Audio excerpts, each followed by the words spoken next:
When you look at systemic racism, you're looking at trends that have affected the wealth gap between the races historically in the United States. This is not about a person being a racist or your grandma being a racist. It has to do with what the economy looked like for white persons and black persons historically in this country. Back during the time of the Civil War, the white folks had 56 times more wealth on average than a black person. So it was 56 to 1. Just 10 years later, in 1870, after Reconstruction, that gap went from 56 to 1 to 23 to 1.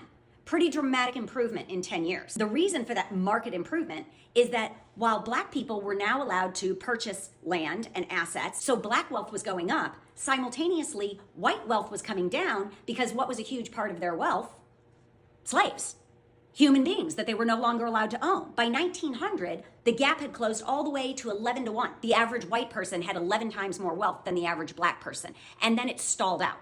And the reason it stalled out is because black people were still being discriminated against. They didn't have the same access to credit, if any access to credit. Legislative attempts at narrowing the gap were shot down, trying to finish narrowing the gap were shot down, like the 40 acres and a mule thing that never got passed. They faced widespread discrimination in education. The schools were still segregated and they weren't getting the best funding and they weren't getting the best teachers. They were discriminated against in the workforce. Now from 1900, when it was 11 to 1, to 1960, over 60 years, the gap squeezed a little bit smaller to 8 to 1. So for every black family that had $10,000 in total assets, the average white family had $80,000 in total assets, okay? And how did we go from 11 to 1 to 8 to 1? Well, a couple things happened. FDR made it illegal to discriminate against black workers, but only for purposes of the military and government positions. But still, every little bit helps.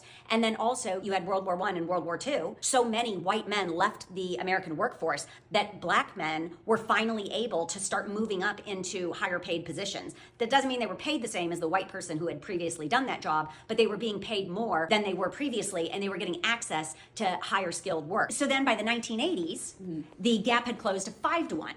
And what was helping close the gap? Civil rights that had taken place between 1965 and 1980. Fair Housing Act, the federal minimum wage that did not discriminate. So those things were helping close that gap just a little bit. So that takes us up to 1980. But what has happened in the last 45 years? We were at 5 to 1 gap. How much have we closed since then? None.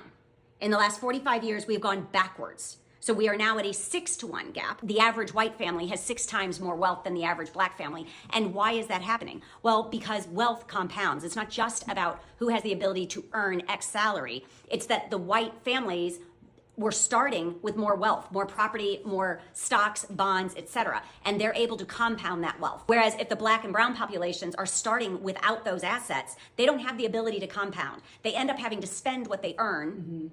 They have to consume the majority of the income that they're earning just to sustain a living. This isn't about blaming an individual. It's not about vilifying people. What it is about is exploring and understanding the economics behind why we have that gap so that we can address those things with policy moving forward.